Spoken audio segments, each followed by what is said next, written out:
Et c'est pourquoi ce soir-là, du haut du roc noir que je gravis, je considérais les taches noires de mon campement dans l'étendue, toujours formées selon la figurée triangulaire, toujours ornées de sentinelles aux 3 sommets, toujours dotées de fusils et de poudre, et cependant près d'être soufflées, dispersées et répandues comme l'arbre mort. Et je pardonnais aux hommes, car je compris. La chenille meurt quand elle forme sa chrysalide. La plante meurt quand elle monte en graine. Quiconque mue connaît la tristesse et l'angoisse. Tout en lui se fait inutile. Quiconque mue n'est que cimetière et regret. Et cette foule attendait la mue, ayant usé le vieil empire que nul ne saurait rajeunir. On ne guérit ni la chenille ni la plante, ni l'enfant qui mue et réclame pour se retrouver bien heureux de rentrer dans l'enfance et de voir rendu leur couleur aux jeux qui l'ennuient et leur douceur aux bras maternels et le goût du lait, mais il n'est plus de couleur des jeux, ni de refuge dans les bras maternels, ni de goût du lait, et il va triste.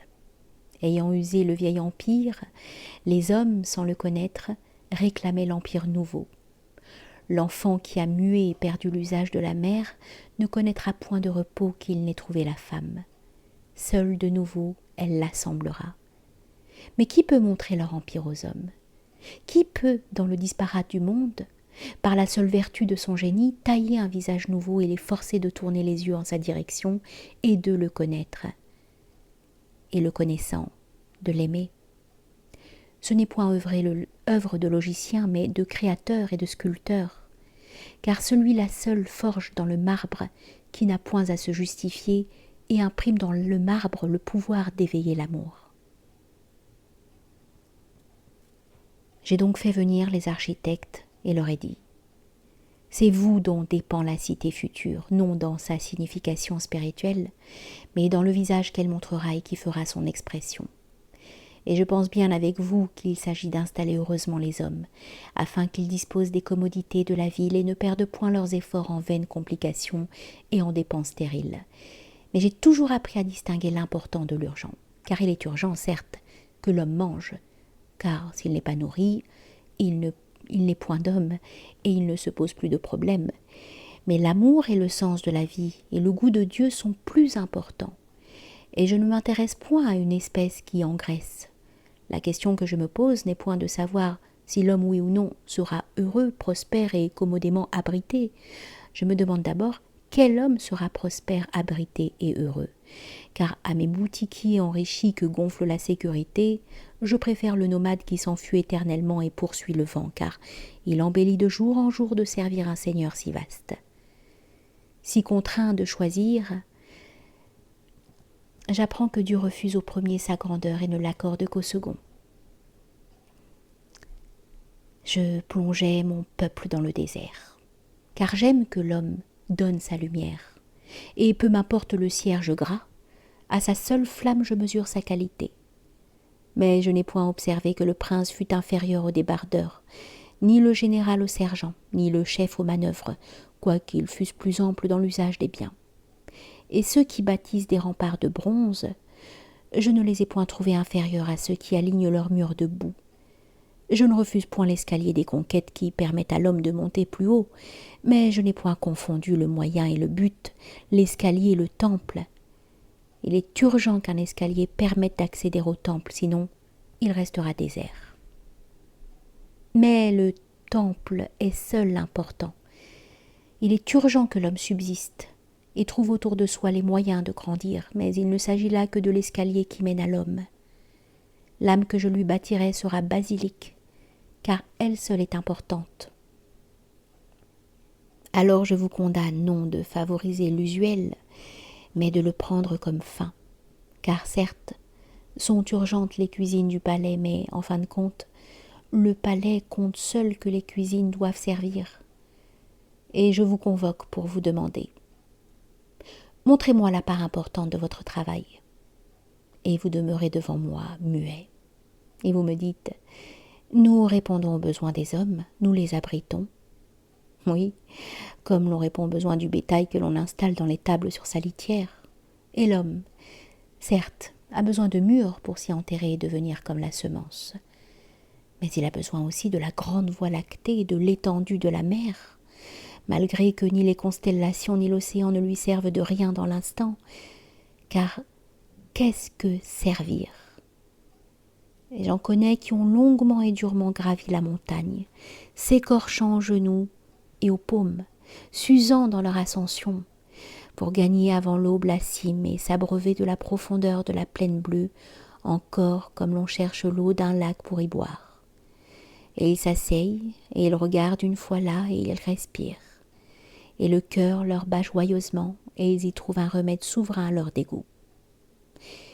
Et j'en connais qui cherchent la mer au palan de leur caravane, et qui ont besoin de la mer, et qui, lorsqu'ils arrivent sur le promontoire et dominent cette étendue pleine de silence et d'épaisseur, et qui interdit à leur regard ces provisions d'algues ou de coraux, respirent l'âcreté du sel et s'émerveillent d'un spectacle qui ne leur sert de rien dans l'instant, car on ne saisit point la mer. Mais ils sont lavés dans leur cœur de l'esclavage des petites choses. Peut-être assistaient-ils avec écœurement, comme de derrière les barreaux d'une prison, à la bouilloire, aux ustensiles de ménage, aux plaintes de leurs femmes, à la gangue journalière, laquelle peut être visage lu à travers et sens des choses, mais parfois devenir tombeau et s'épaissir et enfermer. Alors ils prennent des provisions d'étendue et rapportent chez eux la béatitude qu'ils y ont trouvée. Et la maison est changée de ce qu'il existe quelque part la plaine au lever du jour et la mer. Car tout s'ouvre sur plus vaste que soi. Tout devient chemin, route et fenêtre sur autre chose que soi-même.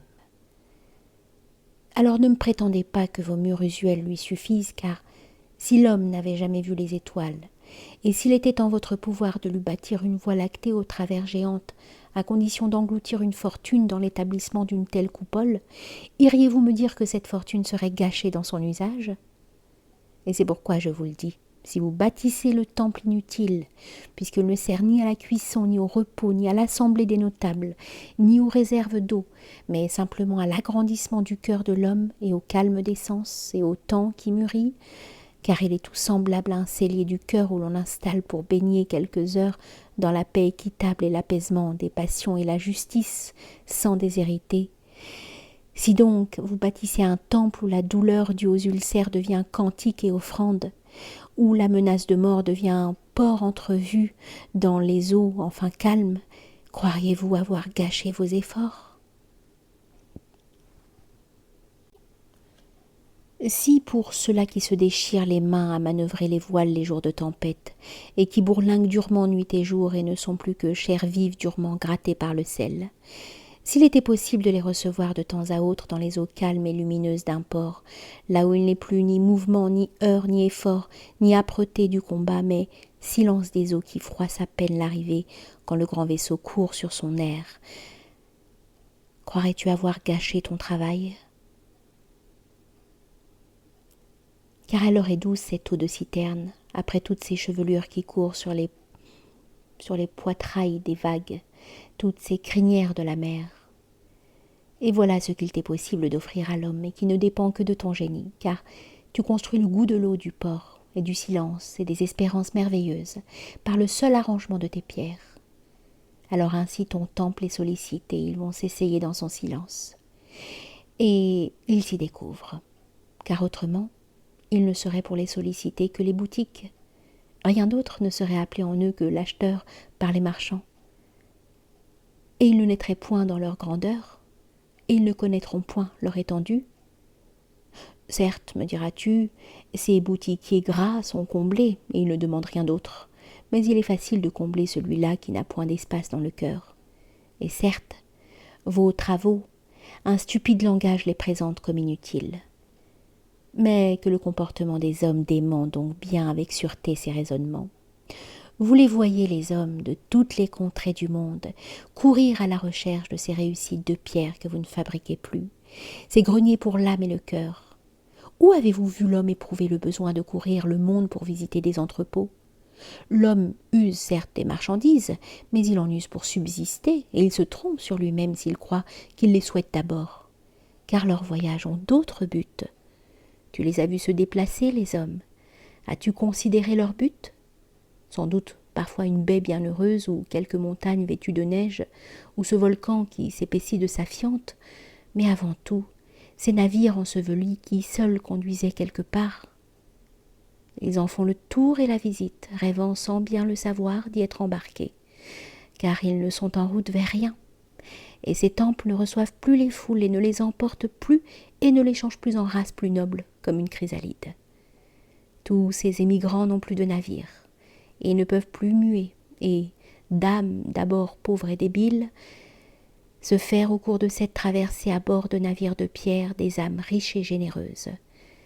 C'est pourquoi tous ces visiteurs tournent autour du temple enseveli et visitent et cherchent et marchent sur les grandes dalles rayonnantes que l'usure des pas lustrés, écoutant retentir leur seule voix dans le silence monumental, perdus dans la forêt des piliers de granit, et croyant simplement, comme des historiens, s'instruire. Quant au battement de leur cœur, ils pourraient comprendre que de pilier en pilier, de salle en salle, de nef en nef, ce qu'ils cherchent, c'est le capitaine, et qu'ils sont tous là grelottant de cœur, mais sans le connaître, appelant une aide qui ne vienne pas, attendant une mue qui se refuse, renfoncés comme ils sont en eux-mêmes, parce qu'il n'est plus que des temples morts, à demi ensablés, parce qu'il n'est plus que des navires échoués, dont la provision de silence et d'ombre est mal protégée, et qui font eau de toutes parts avec ces grandes traversées de ciel, qui se montrent à travers les voûtes éblouies, ou ce grésillement de sable à travers les brèches des murs. Et ils ont faim, d'une faim qui ne sera point rassasiée. Ainsi je vous le dis, vous bâtirez parce que la forêt profonde est bonne à l'homme, et la voie lactée et la plaine bleue dominée du haut des montagnes. Mais qu'est-ce que l'étendue de la voie lactée, des plaines bleues et de la mer, à côté de celle qu'offre la nuit au cœur des pierres quand l'architecte a su les remplir de silence? Et vous-même, vous les architectes, vous grandirez de perdre le goût de l'usuel. Vous ne naîtrez que de l'œuvre véritable à réaliser, car celle-là vous drainera, puisqu'elle ne vous servira plus et vous contraindra de la servir, et vous tirera hors de vous-même. Car comment naîtrait-il de grands architectes à l'occasion d'ouvrages sans grandeur? Vous ne deviendrez grand que si les pierres que vous prétendez charger de pouvoir ne sont point objets de concours, abris pour la commodité ou de destin usuel et vérifiable, mais piédestaux, escaliers et navires qui portent vers Dieu.